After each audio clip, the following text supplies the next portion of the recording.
Live from the Pathway Studios in Johnston proper. You are live from the Path.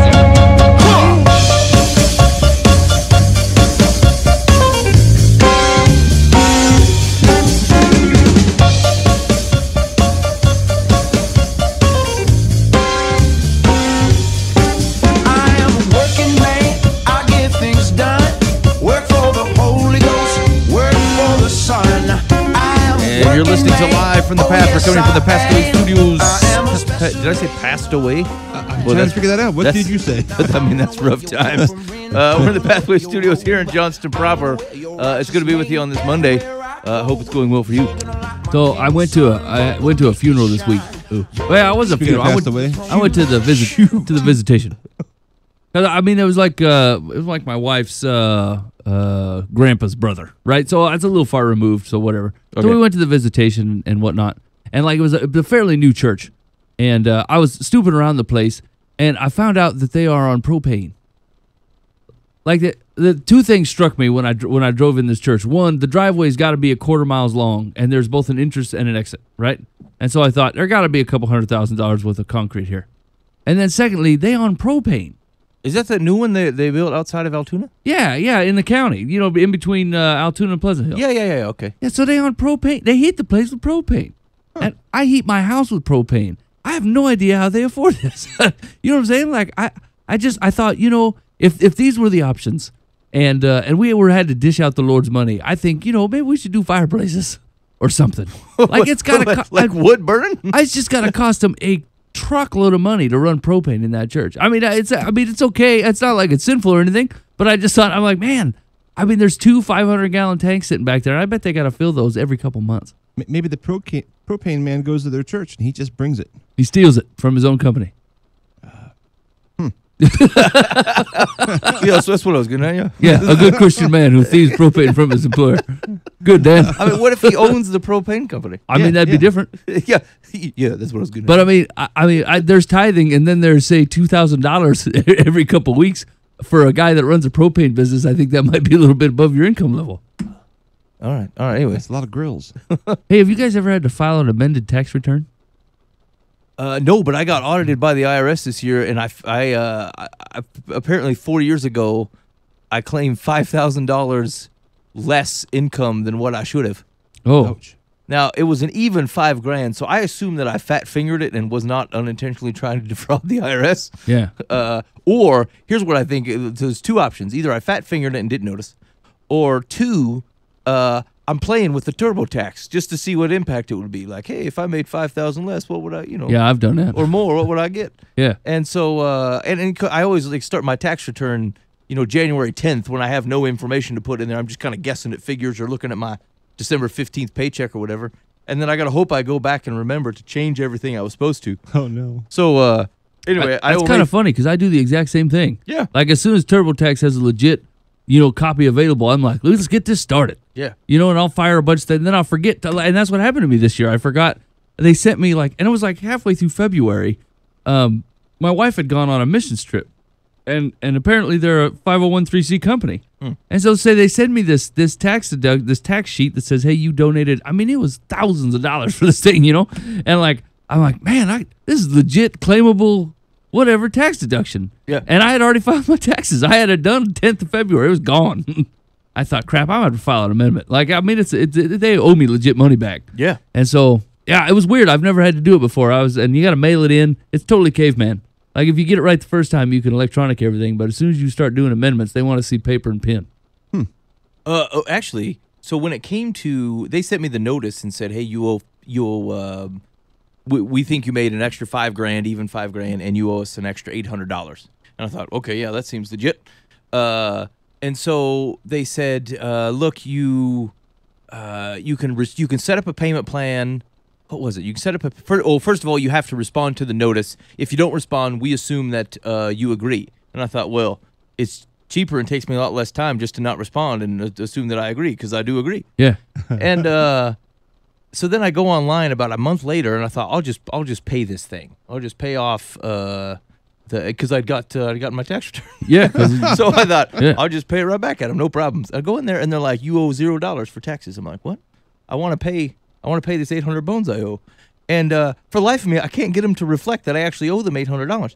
They send me a thing and say, hey, you can set up a payment plan online. And here was the deal. You can either send them like the $800 right away, no problems, or you can set up a payment plan online, and it was going to cost like $180.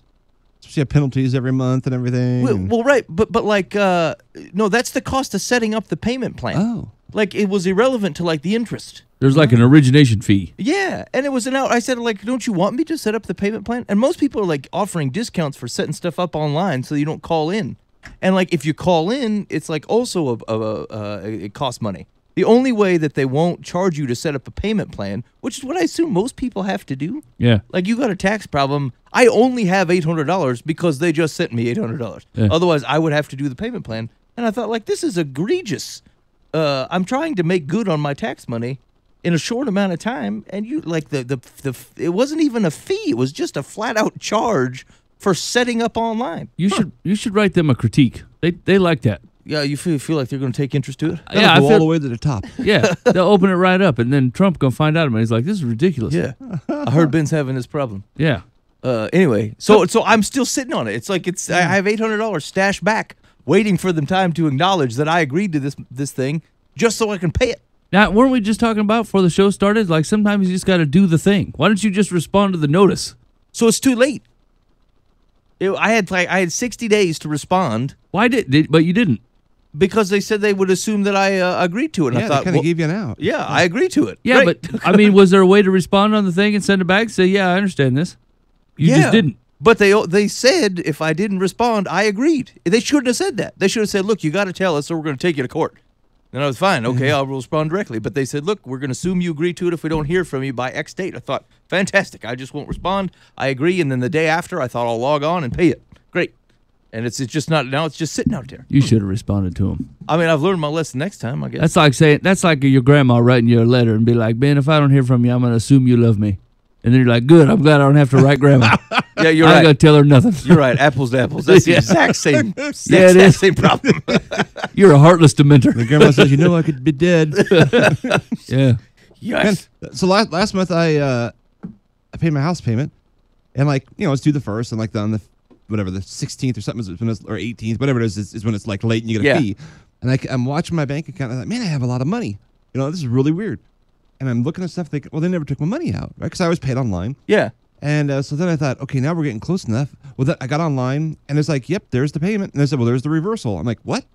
I did not reverse my payment. and there was money in there. So I thought, oh, no, I got to call. No, nothing worse than calling the corporate world, you know? Yeah. And so I go through the 900 steps and all the buttons, and I finally talked to someone. I say, hey, what's going on? And she goes, yeah, you reversed it. I said, no, I didn't. And she's reading stuff. Anyway, long story short, I put the wrong routing number in. Oh. Because I never saved that stuff. I always think, I don't know, I just don't want that information out there. Yeah. I don't know if it still is, but I'm like, oh. She goes, well, here's the deal. You can pay it right now, but it'll be a $15 fee unless you use the phone option and call back. Oh, you got to hang up and go through the automated phone. No, if I phone. do it, it's a fee. If you do it online, it's a fee. But if you call back and do the automated thing, I'm like, ugh. I'm already on the phone with you. I know. I'm right here. We're talking. I can do it. It's going to cost you money. I'm like, it's going to be another 15 minutes on the phone. But I hung up and did it, and everything worked. But that was just really weird.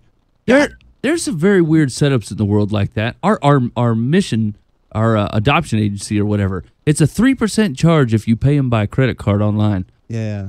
Or you can just mail a check in and it's fine, and it's the same price. Because the card Visa charges 3%. Yeah. Yeah, I hear what you're saying, but like, couldn't you just fluff the 3% in the cost of the thing and just do it that way and not tell me about it? I wouldn't care. Well, we do the same thing like with our sponsorship with the kids, that we give an extra amount to cover it. Because that's their budget. Their budget's X amount. I think people can figure that in. You know what I'm saying? Like, I mean, I have to know that there's an exchange of goods when you use a credit card. And so, like, if you just inflate your prices 3%, I won't know the difference. Cost of doing business? I'd say that's just fine. Yeah. Yeah. All right. Anyway, you're listening live from the path. Hey, I thought there was an interesting article out here. Said the 6. Did anybody watch Billy Graham's funeral or listen to it or anything? I didn't. I caught a little bit of it. Thought about it. Mike, now when you say you caught a little bit of it, like you heard it on the radio or you watched it on the TV? No, I was eating at the Sugar Shack and I saw a little bit of what was going on. So it says as the 6 songs at Billy Graham's funeral. So I'm gonna read you these 6 songs, and then Mike and Dan, you need to tell me what's one guaranteed number that you want at your funeral. As of this point in your life, you'd say, I definitely want this one. Okay. Ready? I'm gonna give you Billy Graham's 6. Okay. All right. Let's see. He had said I want a lot of music, and I want people to sing. His 6 picks are Until Then. I'm from 1958. Okay. Nope. Never heard of it. All Hail the Power of Jesus' Name. Okay, yeah. I know that one. Like the 18th century. Yeah, yeah. Okay. Made famous by Whoopi Goldberg's Sister Act. Oh. Maybe Whoopi sung it. Do you remember that? Yeah. It was that old woman that sang it. All hail. She was terrible, and everyone stopped. Now that's crowned him with many crowns. All hail love. Yep. That's not the same tune, Ben. All hail. No, yeah, it is. No. Crowned him many crowns. All hail. Yeah, that's No. crowned him many crowns. All right. Number 3, Above All, performed by Michael W. Smith. Above all. What the heck, Dan? That's all I remember of Belt it. it out so we can really take it in. That's all I can think. That's all I know. I know the 2 words. Here we go. Because He Lives. I can face tomorrow. Yep. Bill and Gloria Gaither, performed by the Gaither Vocal Band. Hey, man, is that Wolf still part of that Gaither vocal band? Penrod? Yeah. I don't know. I'm not up to the current goings around of the Gaither vocal band, but I don't know. Tomorrow. I would do that one. To God Be the Glory. Ah. Congregational singing led by Bledsoe. And number 6, Amazing Grace Bagpipe Escort led by Pipe Major William Bedecker. Ooh, I'll do that. you think Billy Graham insisted on the bagpipe, or that was a flair that someone decided on? I don't know. I mean, because the tune is kind of robbed of its vocals, obviously. If you just do the bagpipe. Boy, they asked a lot of people. So the article was on Christianity Today, and they had asked worship and hymnody experts what they thought of Graham's choices. Here's 1 guy, 2 guys, 3 guys, Nothing brings the church together like music 4 guys. Yeah, I mean, that's of different generations. that's true. There's been no squabble about music ever since the church was instituted. yeah, weird. Okay, anyway, so those are the 6 songs at Billy Graham's funeral. Mike, I mean, you had to call it right now. The A number. It doesn't have to be the top song, but definitely one that you want included at your funeral. No longer slaves. Okay. Yeah. Okay. No longer slaves. Yeah, I think I'd do that one. Okay. Why? Because we're no longer slaves to fear. I am a child of God. Plus, Gavin will sing it. Plus, the kids from church sing it. It makes me happy. Okay. All right. I'm with it. Dan. I might have a little Johnny Cash going in the background. I went down, down, down in that. No, I probably wouldn't do that one. A comic relief from the deceased Dan. Dum-bum. So, okay, here's the deal. I've always had my 2 or 3 songs in my head Okay. since the 80s. And right now I'm in flux. Like in the 80s, it was Friends, Michael W. Smith, because that was the friend, everybody sung that at the end of camp week, and it was like sad. And I thought, no, this is bigger than that. This is like Friends will be, and this is bigger. This is like life and death stuff. This is big. I'll show them. And then in recent years, it's been the what's it?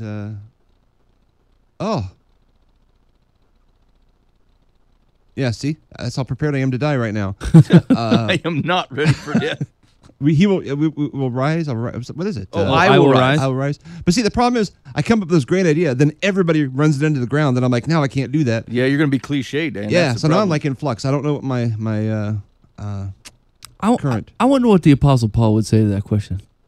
I feel like he says, "Who gives a crap?" Yeah, I don't know. he says, no, it's not 1980s hymn. It's nothing. Yeah, that's true. He's gonna put a foot in the ground. Do you have one, Ben? I was just trying to think. Shoot. It's an old Southern Baptist hymn. Doggone it! Hold on. I'm gonna check something real quick. I might do "Everywhere I Go" by Tim Timmons. Okay, that one's spicy. Yeah, I'd give it a lighthearted feel. I used to have a file. It's corrupt now. It's gone. But I had, like, just so my wife didn't have to worry about stuff and think about it. Like I said, I want to be buried in this suit. Now I don't pretty sure it wouldn't be a suit. But I had like every detail of like in my 20s, had a file when Dan dies, had everything in there. This is what I want. This is what I want to speak. This is what the songs to be. With this scripture. I don't want you to have to think about it. I've already done it for you. How long into your marriage do you think couples start to have the conversation on what to do with them when they die? Well, like in us, all I can say, we started out early, then I skipped 30 years. Oh, so you hashed it out right off the bat, and then you just hadn't brought it up again. Yeah, like then every once in a while, like, well, what do you think? And like just lately, like in the last 5 years, it's been like, hey, we probably ought to get like cemetery plots. Cemetery plots. You think that's a generational thing, or like it's just a preference thing? Because like I was leaning towards just straight cremation. Like you know what I'm saying? Well, yeah, but you need a plot for that too, or you don't have to. I guess you can be on the mantle, but I was gonna spread it in my backyard. Yeah. Or have the kids do it. I've just recently been thinking maybe I don't want to do cremation because I've been thinking cremation. Yeah. And just like in the last few months, I thought, maybe I don't want to. What's the hesitation, Dan? I don't know. Yes, I do know. I think, we don't know everything. What if they do feel it? I assume we don't. What if Dad gets to heaven and Jesus goes, hey man, it's a resurrected body, not a brand new body. What have you done? This is what's delaying my return. I got to pull all that junk back together. You know what a mess that is? Dad's walking around as a heap of ashes. Hey Dad, hello. Yeah, I made some mistakes. Yeah, I don't know. I think my wife and I were talking about it, and I think we're all right with just straight cremation. She's like, I don't care what happens to me. Yeah. She goes, the only considerations to have is like if you want your kids to be able to visit somewhere, or somewhere to go to. But overall, That's kind of my thought. Really has been like I picture my mom as a bag of dust now. I think that's weird. Yeah. Do you have it, Dan? We just buried her last summer. Oh, it's been years. I just finally scraped the money together to actually bury her, and I've got 2 payments left on my headstone. She'll have a headstone soon. Ooh, all right. Yeah. Boy, and they don't put it out until you get it paid off, huh? Oh no. Yeah, I think that's kind of the done deal, Mike. I don't know. I can drive a car off the lot, but can I get a headstone on Here's pavements? the deal: if you're the headstone company and someone catches wind of you going in and repossessing a headstone, that can't be good for business. Yeah, and what are they going to do with it? I hope another Bernice Hudson goes soon. I mean, you're a host. You really do have to hold that back till someone pays it off. So we had someone stop by our house this week, and the guy who used to live in our place died. Uh-huh. And his daughter stopped by the house and said, hey, my dad really loved that big rock in your front yard. Do you think we could have it and make a headstone out of it? Oh, wow. And my wife's like, yeah, I $20,000? guess. Yeah. I mean, I think How much did he love it? Well, it's a weird rock too. It says like or it says J Reynolds on it. I don't know where this rock came from. I guess a weird rock. It's pretty big, I bet it's got to be 3 feet tall by 3 feet wide. It's a pretty big rock. And so like they came by and asked him for it, and my wife's like, what do you think? Would you be all right with that?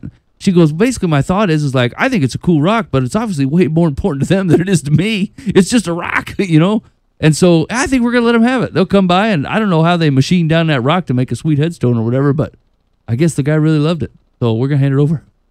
That's kind of cool. That is pretty cool. Now I kind of want to get a rock. I mean, I don't want to move it all my places, though. I've got a rock in my fish tank. I might pick one out. Yeah, in case a small man dies. Here you go. Cremate me and put me in lots of places with these headstones. Put these around. Maybe can you make your own headstone? Like, do they have qualifications? Because it's pretty uniform right now, right? Like, there's different designs or whatever, but they're pretty much smooth and they're very specific in what areas of the cemetery can go, what can go where. I mean, could I make mine out of wood or something? Does it have to be out of stone?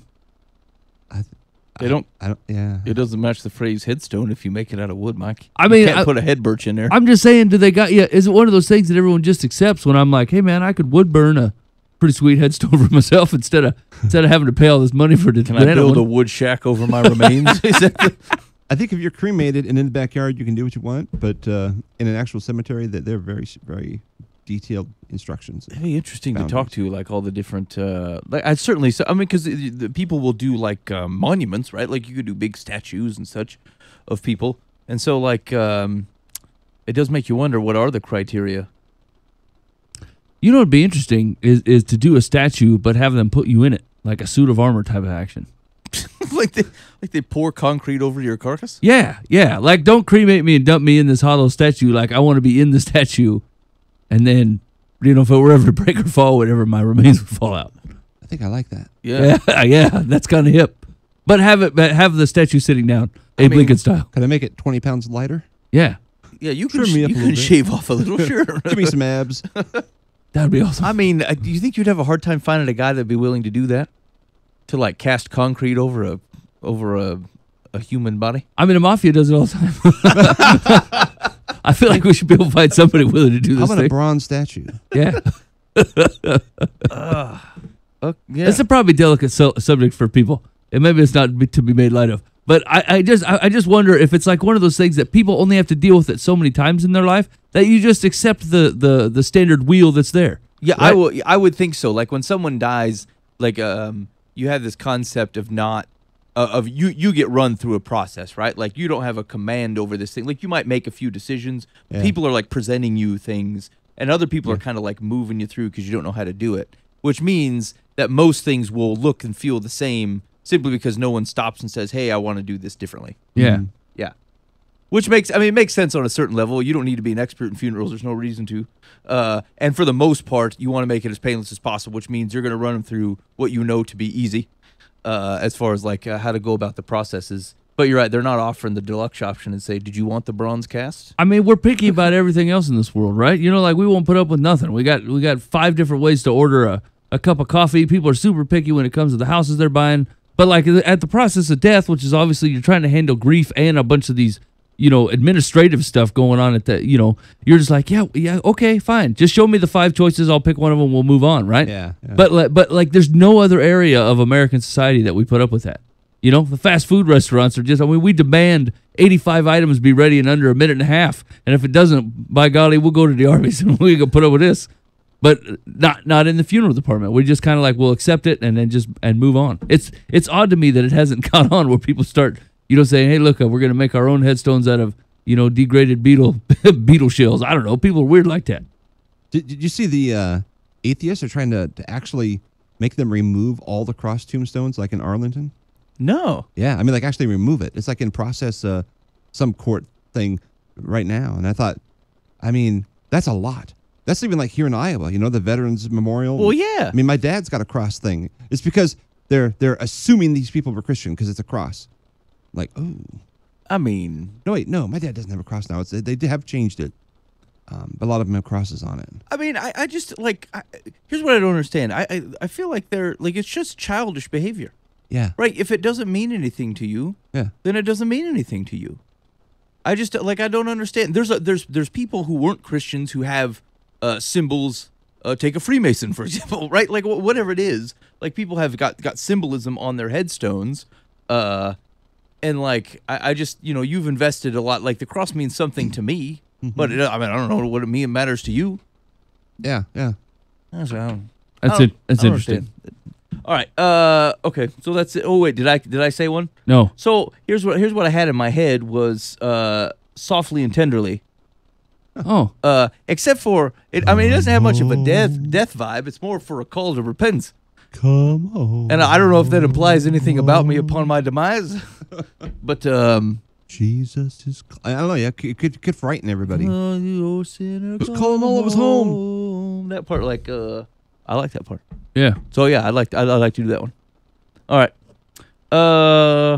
I think that was it. I was looking around for some articles to look at today, and like every Christian website's got like 50 articles about Billy Graham. Yeah. Some guy saying like someone was answering a question like, how would Billy Graham respond to this? And I thought, what's happened here? No, what's happened? You've missed it, fellas. We've moved away from what would Jesus do into what would Billy Graham do, and I feel like Billy Graham wouldn't appreciate it. So let's just let's not feel like we got to put pen to paper every time something flies into your mind. Let it sit for a bit. Yeah, Billy's like, hey, I'm 99. Leave me alone. Yeah. Now he's like, I'm dead. All right. Can you let me rest in peace? Yeah. I spent my whole life pointing to Jesus, and you ask what I think after I'm dead. What's the matter with you? You know what I'm saying? I've only been off the scene for a week and a half, and all of a sudden you asking questions about me. I've been pointing people to Jesus for the last 100 years. Yeah. That's right. If I wasn't oblivious to it because you're in heaven enjoying the presence of the Lord, I feel like I'd be pretty upset. Be like, I mean, the minute I'm gone, you guys are missing it already. I spent my whole life trying to point it away. What was it? Was it Gideon? Well, one of the judges. Went to war. They won. It was a big hero. Everything's wonderful. And then he took an earring or something from everybody and made a golden ephod or something like that. And then everybody started worshiping that. And he's like, "What? Stop it! What happened? This is what got us in trouble in the first place. Stop it!" Yeah. Yeah. It's like, why are we like that? Why I mean, just people. We're just like that. Yeah. What is the pull? Like, I mean, like, there's obviously tons of biblical stories of that where people go the wrong direction, they get chastised, something changes, and then like they're good for, I mean, could be a year, could be 20 years, and then all of a sudden, like, it's not even just a slow slide into something. It's like, oh, you know what? Yeah, that cow led us out of Egypt, sure. Yeah. And you're like, what happened? What just happened here? It's like the most egregious thing, and I suppose it's always, when I'm trying to think, running these stories through my mind, the consistency is, it's not even just, hey, God didn't give us what we wanted. Because in that example, God delivered you. You got exactly what you wanted, and your celebration is to turn to something else. Well, I just last Sunday finished preaching through Judges, and I loved it. It was so much fun. We started out in Judges 1 with this generational cycle, and then we followed that all the way through Judges of how people did this. And because you look at that story, you got for generation 1 is the people leave Egypt. They had a personal experience with God. They saw the miracles, all that whole thing. Yep. They have a group of kids. They're wandering around in the desert. They're growing up in a quote Christian home, who they've heard the stories, but they're not personally connected to it, and so they're like, they're halfway there. Yeah, it's good, it's cool, God's all right, but man, the desert's hot. Right. Third generation, I can't remember what the verse was, Judges 1:12 or something. It was like the third generation comes in and like they did not know God, and like they didn't even know the stories. We're like, what? Wait, You've been wandering around the desert for 40 years, and you don't even know the stories? I mean, about what got you here? Like, there's a whole generation that just completely lost it. They do nothing. Right. And they were just completely messed up.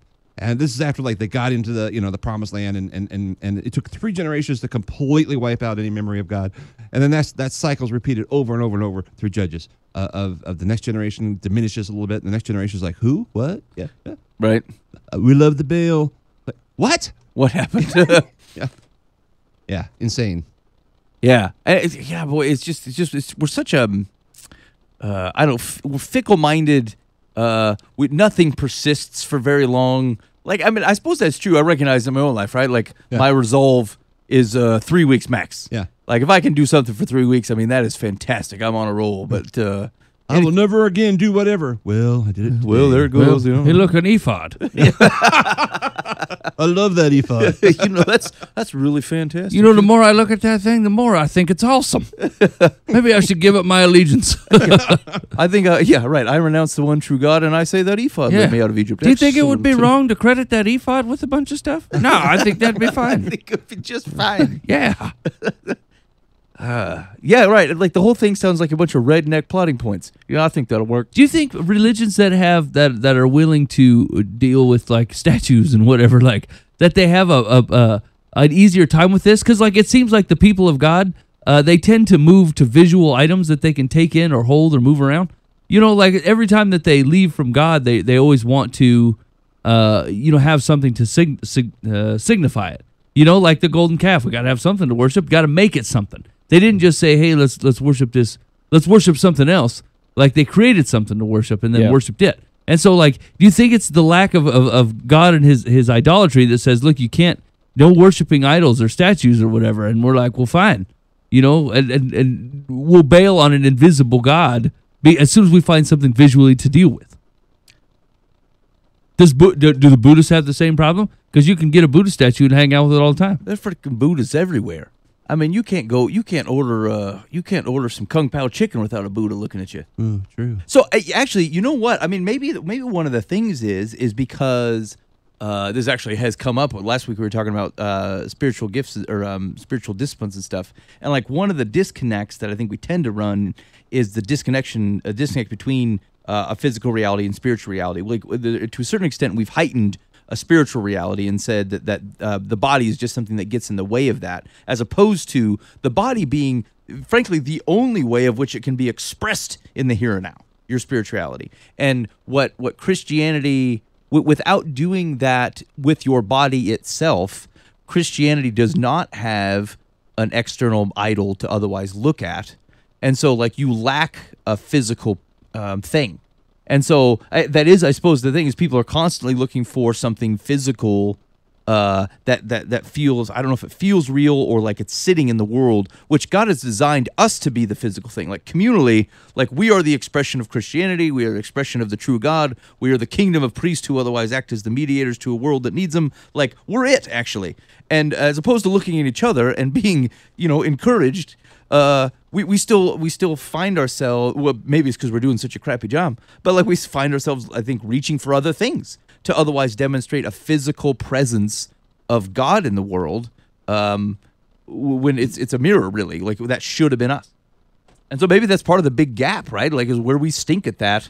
You start looking for it or creating it or tying it in other things. And I think for us, there's been times where the church, it's been like the architecture in the church, right? Like it stops being the people. It's the massive cathedrals, right? It's something physical that says we love and worship God. And I think those are pure-hearted motives for people. They were looking to solve a problem that says, how do we bring a physical presence of things going on here? Or even in the small, simple churches, what happened to the pulpit? Who moved the organ? Yeah, right. What about the communion table? Yep. Same thing, right? Yeah. Like, something that became sacred, and it became sacred because it meant something that it didn't have to mean. It wasn't designed to mean. Yeah. But we do seem to have a bent as a people to want some physicality.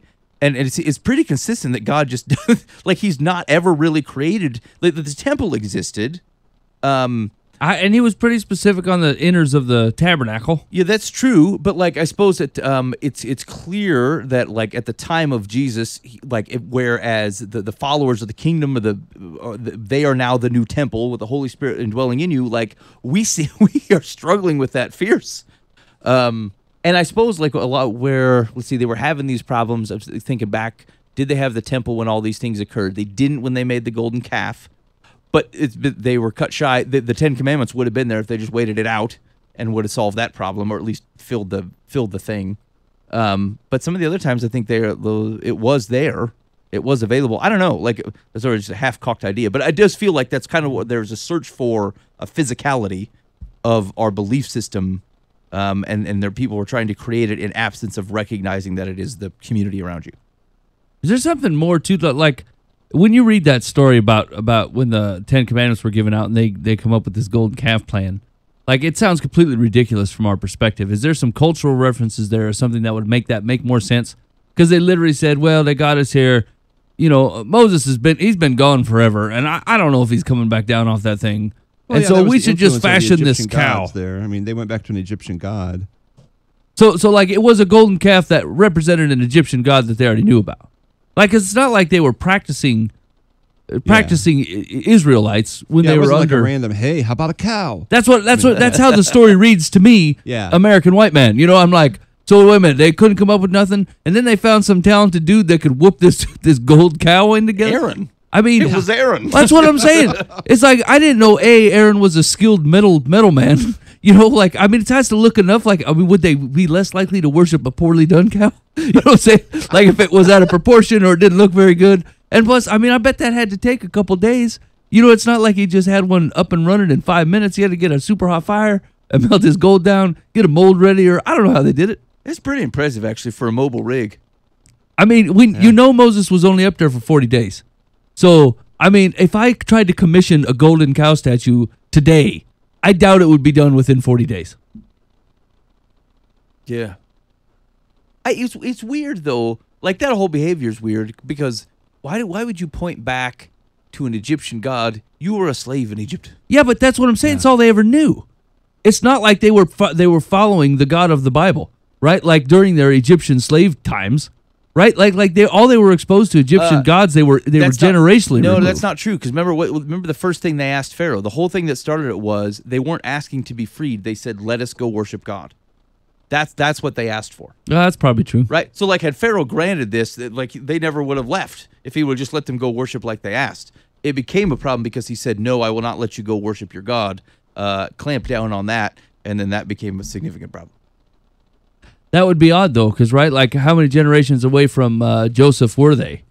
And they were still holding strong to the faith? Ain't one generation of Israel pulled that off, like in the entire Old Testament. Well, I mean, I suppose you don't know whether all of them are holding the faith. Right. There's a group of them that wanted to go worship. Apparently Aaron wasn't. What was it, 400 years? Yeah, so what's that, 10 generations? How do they do generations, 40 years? I always think they're a little quicker because they got married earlier. Yeah. Every 20 years. I don't know. I don't know. That's a lot of generations. Yeah, 10 generations away, and there's people still holding fast. That's pretty good. Yeah. That doesn't really matter. Yeah. I'm just saying that, like, that's a pretty skilled dude that can whoop that calf together. Yeah, broad point. Good job, Mike. That's way to bring it home. What a craftsman. Those idol makers are impressive. I mean, it's something that you miss out on. Like, with the rudimentary tools they had when they left Egypt, it just seems way crazy that they can make this golden statue. Was it hollow? Was it complete? How heavy was it? You know, if it wasn't hollow, I mean, I bet that thing weighed a ton. The whole thing, really, you read through. I just recently read through all that part, in my Bible reading, and it's just kind of cool how God orchestrated everything. Like, they're leaving Egypt, and God's like, okay, everybody get an earring or whatever, and they're all getting their stuff, and you're thinking, well, what are they going to do with that? Well, right, yeah. They don't have an exchange. There's no stores. I mean, so everybody, these slaves now own these, holding this gold that they have nothing to do with. They just got to carry it around. Then it's like, okay, we're going to make the tabernacle. Everybody bring some gold. I was like, hey, look at that. God had a plan. All right, Mike, what you got? You got some deer life from the path? Yeah, I'm stuck on this cow. I'm going to look more into it. There's more to this story, Ben. Okay. Okay, here we go. Dear life from the path. I'm struggling because my stepson has chosen to get married on my birthday. Oh, man. I have been his stepmom for 18 years. It feels like a punch in the chest. My in-law family members are saying things like, OMG, how do you feel about that? I can't believe you're going to let that happen. It will no longer be your special day. My feelings are deeply hurt. My husband said it's no big deal and I shouldn't let it bother me. But every time someone asks me about it, I feel hurt. And when I'm finally by myself, I cry. I don't know what to do. I need someone's help. Is what my stepson is doing bad etiquette? A slap in the face or no big deal?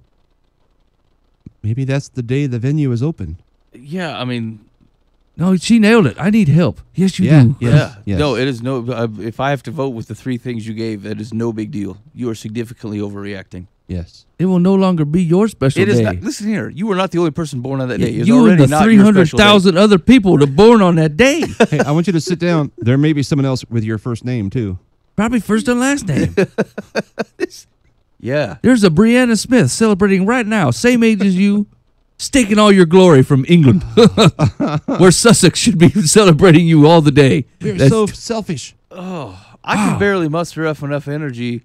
I only use the only reason I even bring up my birthday is I use as leverage to try to get to go to the buffet.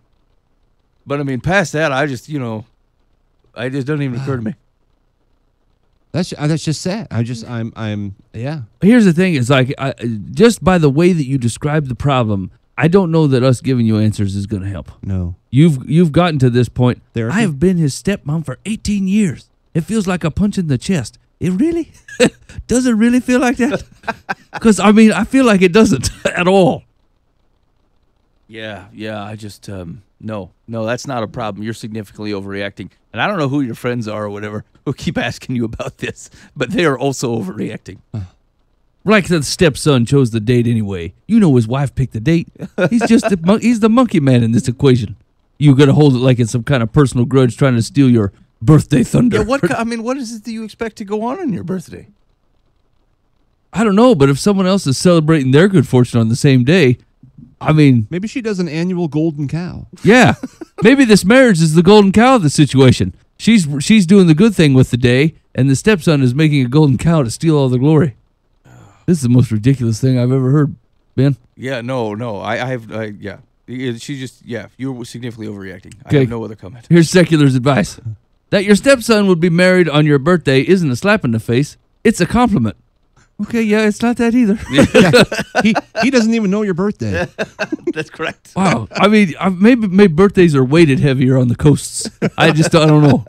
Because she continues, if you feel like his fiancée, consider her to be the ultimate birthday present. I'm surprised anyone would imply, as your in-laws have, that their anniversary would create any kind of conflict. Think of it this way. Your stepson and his new wife will never forget your birthday. Yeah, take their special day and make it about you. Excellent advice. I would wear black to the wedding. Wow. Yeah. I'd disinvite you. I mean, Yeah. Can you imagine looking out while you're saying your vows and then you catch your stepmom with her hands all folded up, all angry because the whole day's ruined? I wouldn't allow her to come. I'd say, look, you can go ruin this. Why don't you just stay out there, be mad about by yourself? Maybe that's why they chose the date. She thinks so highly of herself and her birthday, they just assume she won't be there. Ooh, maybe. Wow. Well played. Maybe she did not invite them to her birthday party the year before. Yeah. I mean, there's no. Revenge. Yeah, Dan's right. There's no source of this anger besides childish ridiculousness. It can only be sourced out of ridiculous behavior. No legitimate cause of concern could have led to this. Yeah. Woman, I'm embarrassed to know you. Yeah. Yeah. Shame. You should be ashamed of yourself. That's the advice. Agreed. Okay. We're good. Hey, We need to open up practice.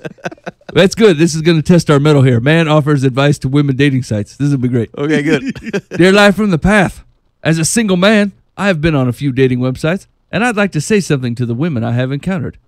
What is it about you that makes you worth my time to pursue? Many women show...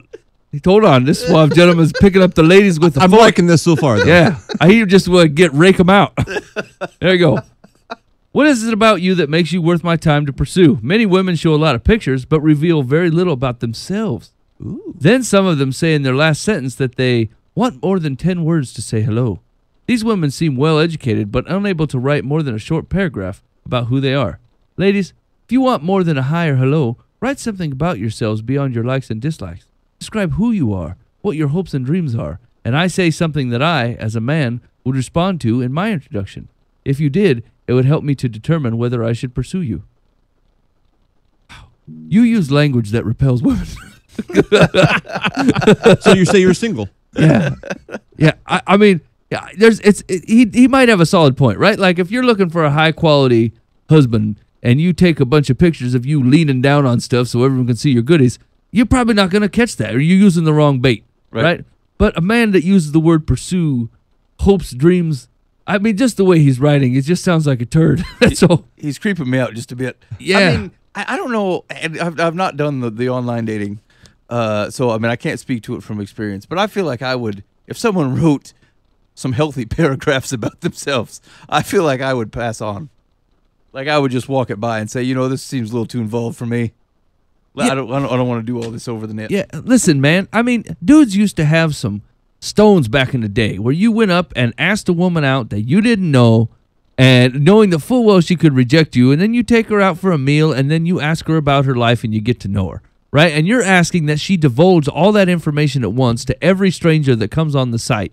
That I wouldn't want people knowing about me. Like, you know what I'm saying? There's things my soulmate, my wife knows, like she knows about me that no one else knows. That's why you have a relationship like that. And so you're asking her to divulge all these things to a bunch of strangers.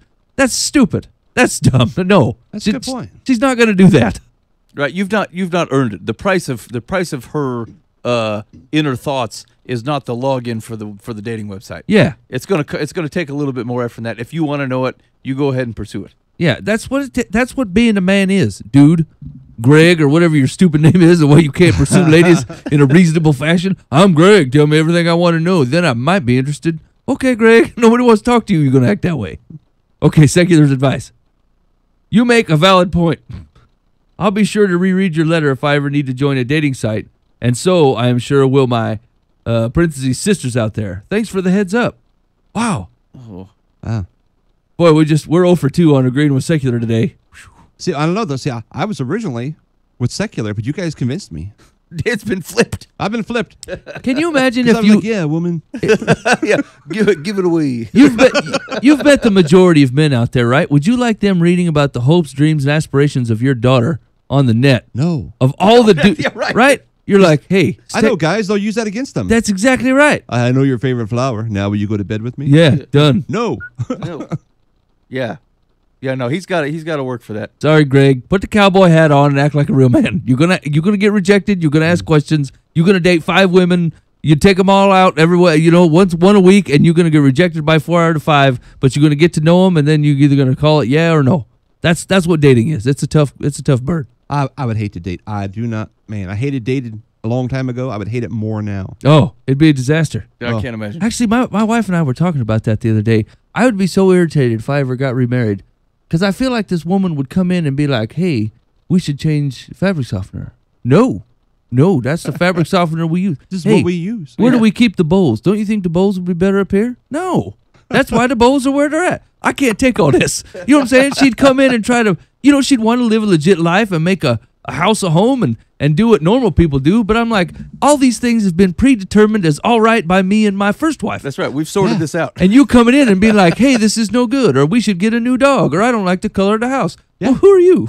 My neighbor just went through that. And his wife had passed away. Some time went by. He's with a new person. And she's changed everything. Everything. Colors, even where the entrance to the house is. Oh, man. And I was just like, man, she's put a lot of work in. The previous wife was really proud of this house. Yeah. She wouldn't recognize it. But that's part of it, I suppose. If you're the new person, you're like, I got to make, you got to erase that other person now. That's tough. I get that too. Yeah, it's completely understandable. I'm with Mike. I'd fight it the whole way though. Yeah. Yeah, I couldn't do it. I think I'd be a problem. Yeah. Yeah, I don't know that I could talk for hours on all the very little things that would irritate me. But I think it would just be awful. Just absolute awful. I don't know. Okay, here we go. That's one. Dear Life from the Path. My sister-in-law has had an incredible amount of cosmetic work done. Oh, man. Ooh. Particularly on her face. She is constantly looking for the next new thing to try to look younger. Push this up, tighten that up, erase these marks, etc. Mm-hmm. She is a pretty girl, and she thinks this is making her better looking, but it's making her look worse. Mm-hmm. Shall I let her know how I feel about it? About what she's doing, or leave it alone? Who is this? It's not going to help. It's a sister-in-law.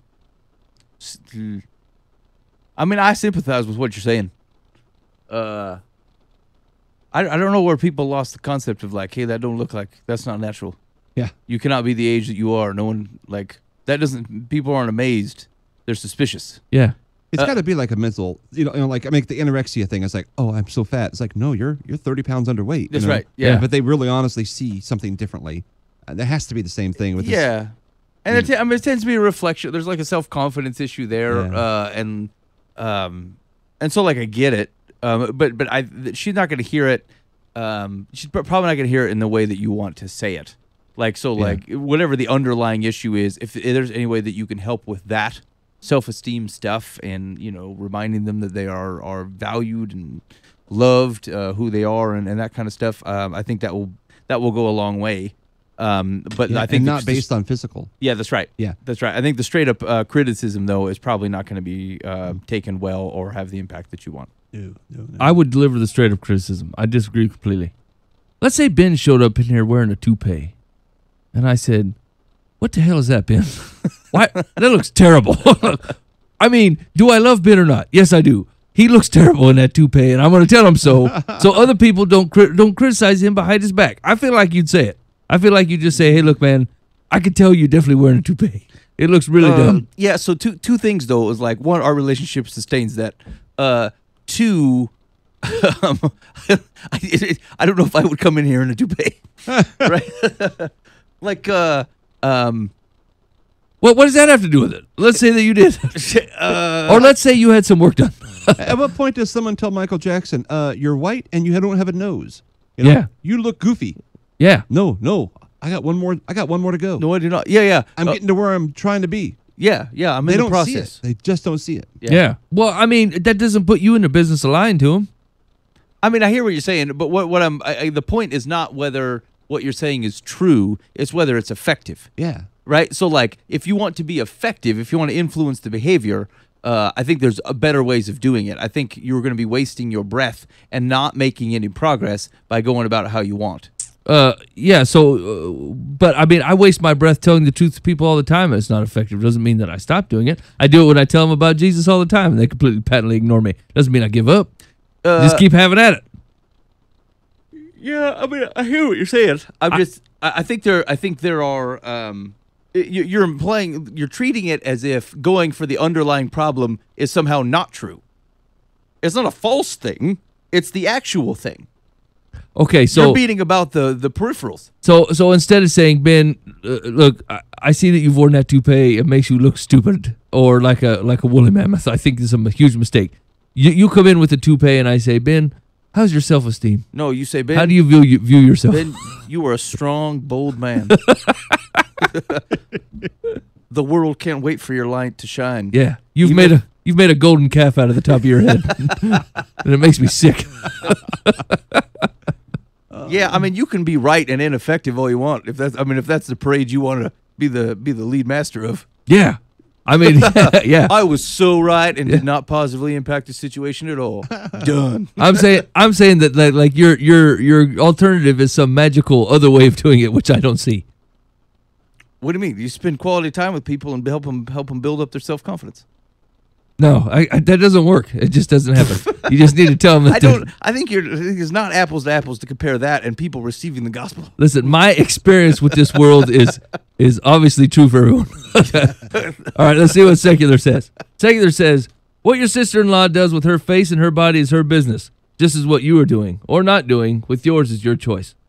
Much as you are tempted to tell her that her attempts to look better are futile, I wouldn't word it that way. If you want a cordial relationship with her, keep your opinion to yourself. Yep, that's how I like to have all my loving relationships, cordially. I wouldn't want to offend you or tell you the truth about anything, just like Ben lives.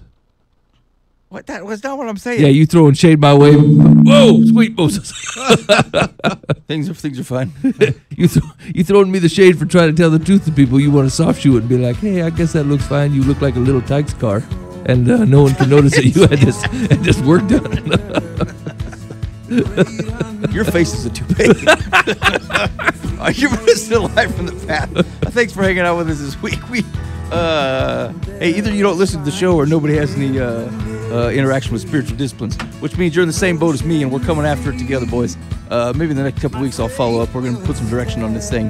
In the meantime, we will see you next week. Be faithful in the means. God will handle the ends. You've been listening to Live from the Path.